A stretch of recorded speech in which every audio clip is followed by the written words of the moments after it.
back to Sports on the Bayou. Welcome back to Sports on the Bayou. It's that fun time of the year. Usually we talk about high school sports, but today we are going to release the 6 inductees into the Bayou Region Athletic Hall of Fame.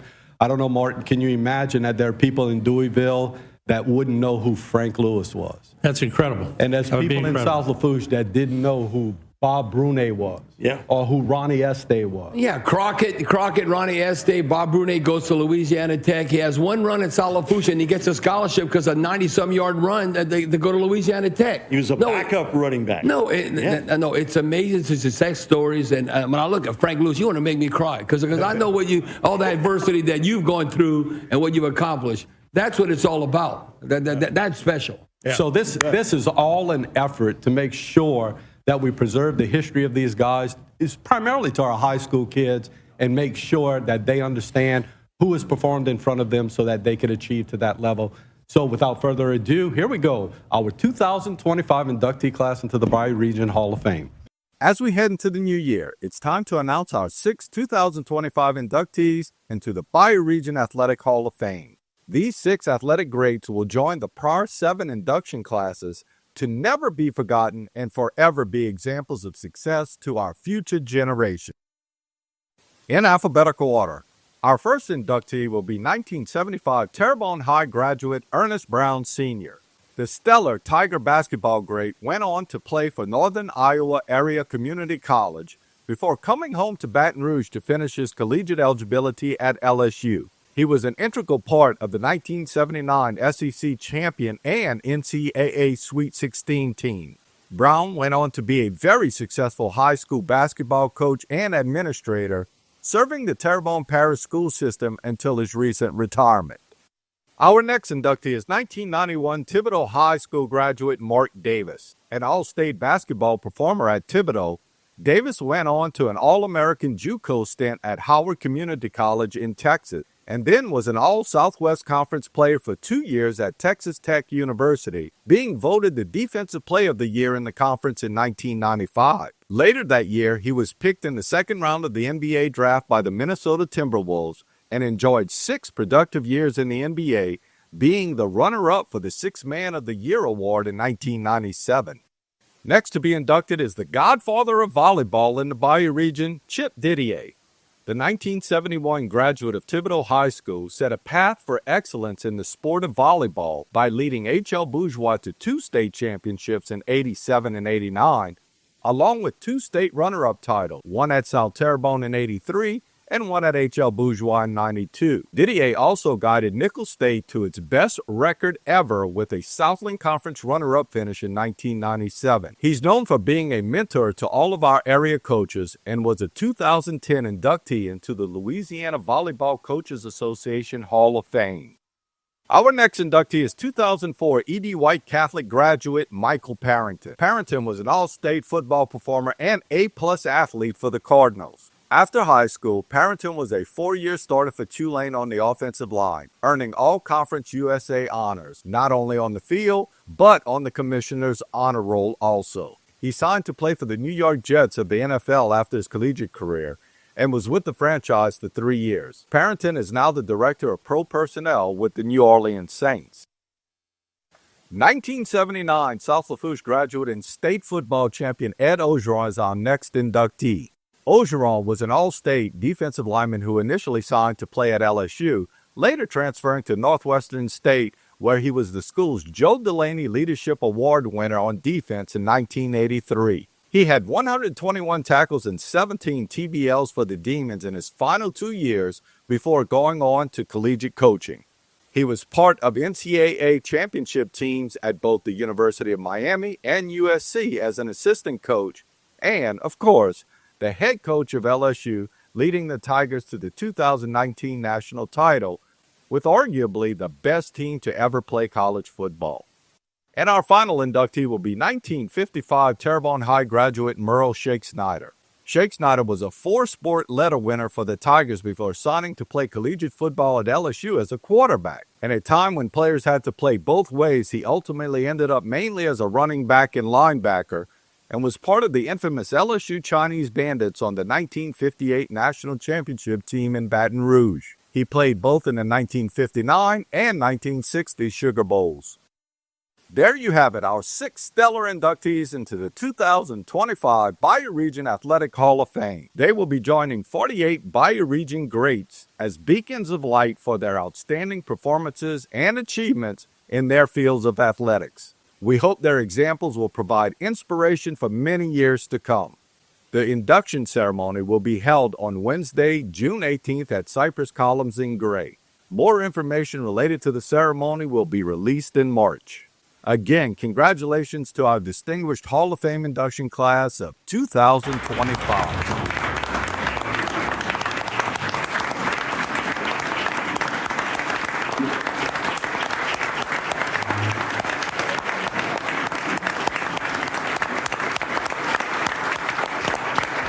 We're going to take a break, and Martin, correct me if I'm wrong. We're going to talk to each of the guys who are here a little bit about their careers. Harry's going to help us with that. So we'll take a break. When we come back, the Hall of Fame inductees. That's right. We got Pat, Joel, this is Michael's parents. Mike came here, big week for NFL teams, right? Especially front office guys. Very big. I mean, you can imagine, I spoke to him this morning. He's very, very proud of this. I can tell you he's very proud of his Bayou heritage. He never forgets where he came from, and he thinks this is wonderful, and he wish he could be here, but he'll be here in June. Oh, yeah, he'll be here. And look, obviously a good career at Edie White, Tulane. Mark Sanchez came to his wedding. I remember that. That was like a big deal back in the day. But he's had maybe the best career in the front office on his way to maybe being a general manager in the NFL someday. Well, that's his goal. You know, hopefully it'll be there. Michael did it the right way. I'll give him that. He was a very good student. He got his master's in accounting from Tulane, started in accounting, came to me and said, "Dad, I can't do this." And he said, "I got to get back in football." And it's been a good run. The Saints have been very, very good to him. He's very quiet. We don't get to talk much about the job. Yeah, just tell him we got to sign a defensive tackle to stop the run. Yeah, we got to stop the run. Yeah, hey, maybe talk to Coach O. We can get Cam Ward. We can get him at quarterback. Hey, Pat, let me ask you, did y'all see at an early age that he had some tendencies and had that kind of potential? Martin, I think yes, because one, he was big, and two, he was a gym rat. And he did it, I told him, I said, "Mike, if you want to be good, I'll do everything you need, but you got to make a decision. You can go out with your buddies and do those kind of things, or you can do what it takes." And he would get up after a ball game on Friday night and drive to New Orleans to go to Tom Shaw for speed training and all. He did it the right way. I'll give him that. And in the classroom as well, getting an undergraduate and a master's degree at Tulane, which we were very proud of. Well, congratulations. Harry, you got this next guy played for Ralph Bates, and when they came to play at Terrebonne, ooh, Lord, it was 48 minutes of hell. I can say that. I was a 9-year-old kid. I made the major leagues, at 9 through 12. And I was like, oh, I belong here. And the first guy I ever faced was Ernie Brown. He was I think you were taller at 12 years old than you are now. And I swear I never touched the ball. He still is. I just don't hit it. Anyway, I can't believe I continue to play baseball. Hey, let's talk about you and this honor. This is you've had a lot of great honors through high school, through college, obviously playing, and what a wonderful coach. What about now making a Hall of Fame? Well, I asked myself and some people, how do you get to this status? I'm very humbled for being here. The idea of using athletics to get a college scholarship, to play ball, to get a chance to go to various places, see people, meet people, and I think that's what sports is all about. Right. And look, you're influencing so many young kids now. I know you're retired now, but you're still involved. That next generation, it's keeping the churn and keeping those guys going, right? Well, the idea of coming back to Houma, I think, was to motivate people to see the advantages of working hard, committing yourself to do different things and stuff like that. And the idea of making a difference in society, I think, kind of what I wanted to do. One of the most disciplined coaches or people that you would ever see. When he had command, they were all listening to him. I saw him. Hey, quick. What about Dale Brown? You were part of that development of that program. We still should have those uniforms, by the way, the ones that you had. But what about Dale Brown? They brought him back. Coach Brown was probably the greatest motivator that anybody could be around. If you got a chance to meet him, he would know your name, he would know your address, he would know everything about you. Real kind person, and I enjoyed my 2 years there playing for him. Absolutely. All right, congratulations. Hey, Harry, while you're moving on, you know why Ernie's so smart? Look, he hangs around Frank Lewis. He brings Frank with him everywhere he goes. And look, the Godfather here, volleyball here. By the way, Frank's He's his like uncle. Coach Albert is to softball. That's Chip Didier to volleyball. You know, Man, Harry, you look short. I got to start. That's my mentor. Look, Didier is a name most synonymous with baseball, right? And then you go into volleyball, made your own name there. Tell me about the legacy of your family and going into the coaching world. Well, I wanted to be a baseball coach as well, and that was my goal in life. I was a bat boy for my dad at LSU, at USL. I was everywhere, at Nichols, and I just wanted to be a baseball coach. Well, I went into Ellinger Junior High, and the principals told me they were going to start a baseball program. And he told me, he says, next year we start a baseball program, you're going to be my baseball coach. But for this year, you got to coach girls volleyball, girls basketball, girls softball. And I was like, wow, I don't know how to do all that. I can handle boys, but I don't know about girls. But I was fortunate enough, I have 4 of my own daughters, so I kind of got an idea. Well, after the first year, I had a lot of success with the girls, and the principal said, okay, we're going to start the baseball program. You're going to be the baseball coach. I said, oh, no, wait on. I said, I've had really good success with these girls. They like sponges. They want to know, they want to learn, and they want to get better. I think I'm going to stick with that. And the evolution of women's athletics from the time you got in, the time Coach Albert was in, to where it is now, I know you've seen the evolution of that sport, of women's athletic in general. Yeah, it's tremendous how girls' sports have just thrived. Volleyball, you've seen the Olympics, the way they play and the way they handle themselves. You saw the college national championships, and these players are just unbelievable. And we have players like that in this parish. There's no doubt in the Fouche parish, this parish. And a lot of good women out there that can play volleyball. Chip, you and Sandy Fusel, y'all changed the world for volleyball, women's volleyball, because that was not a huge sport at one time. Today, my 10-year-old, who's really good in gymnastics, her deal is want to play volleyball. Well, play volleyball, but not only indoors, but beach volleyball. Yeah, exactly. Yeah, Look how popular that really is. growing. Yeah. Beach is really growing.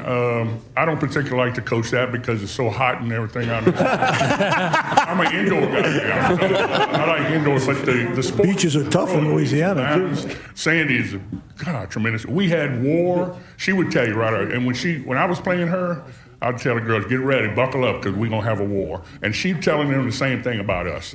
And she actually beat me in my last year at H.L. Bourgeois in 1992 in the last set by 2 points. And we served championship match point for 5 times and couldn't get it done. But she deserved it. She was a great person. She's one of my mentors.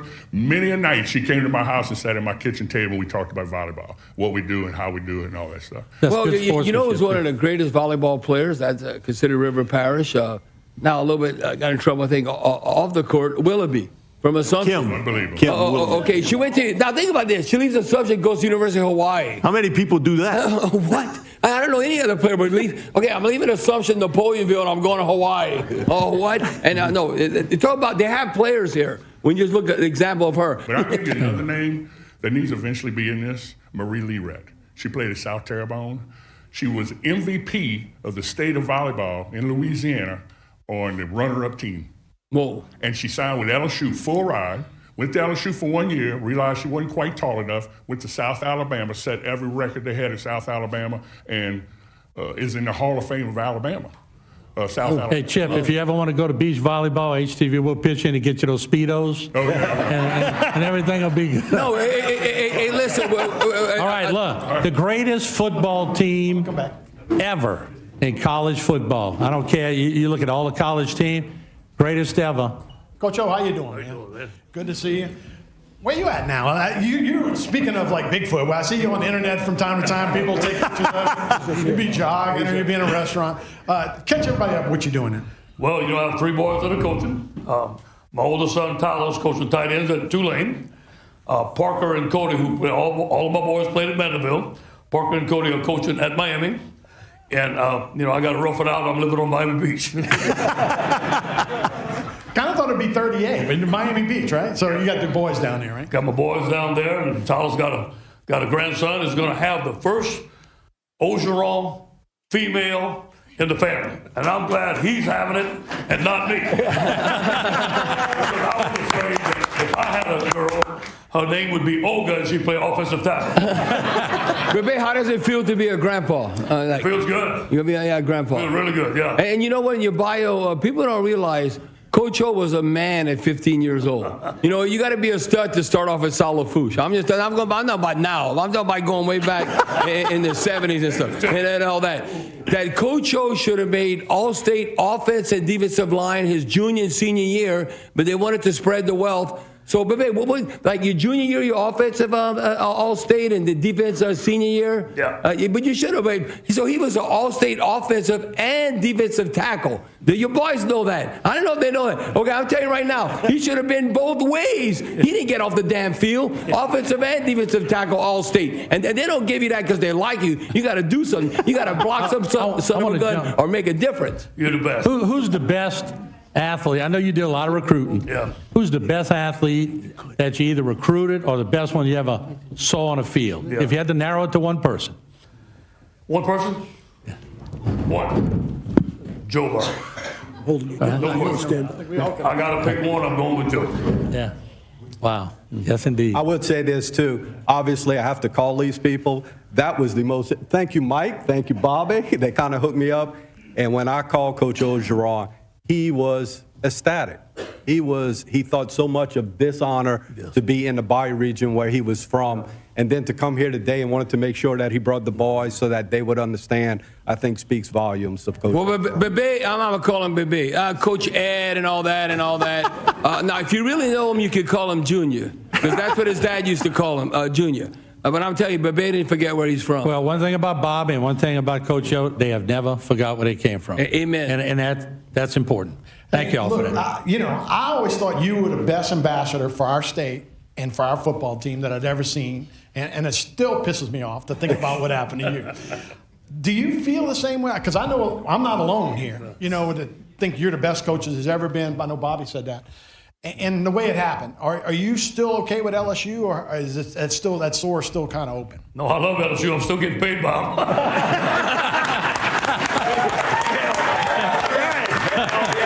Go Tigers, go Tigers.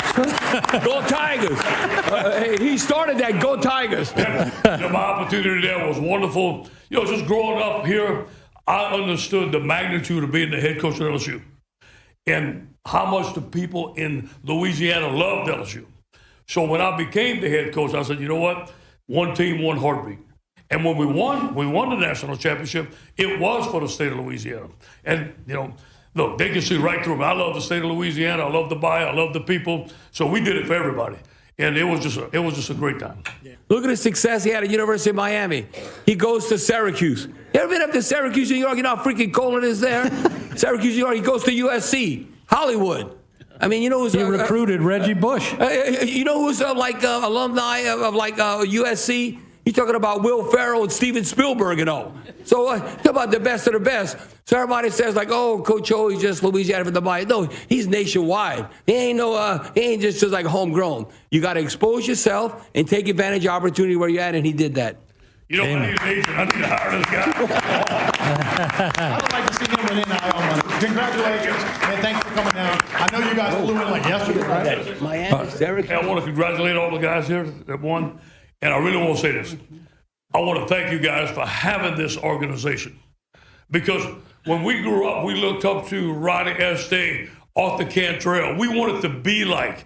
It motivated us to get an education, to go out there and do something. So now, as we talked about the inductees, if we can affect some of the young boys that are growing up, and for them to, maybe they're going on the left side, to come back in the middle, and to get into sports, and to get an education, and to lead a good life. And I want to thank you guys for doing that, and for saying that. If we can do it, they can do it. Thank you, man. You got it. All right, let's talk some more. He's one of the greatest six men. Tigers. That's a good segue. Greatest six men of all time in basketball Greatest players. men for a long time, Yeah. Thibodeau High and then Texas Tech. How do we miss out on you, man? Where'd you come from? I came out of nowhere.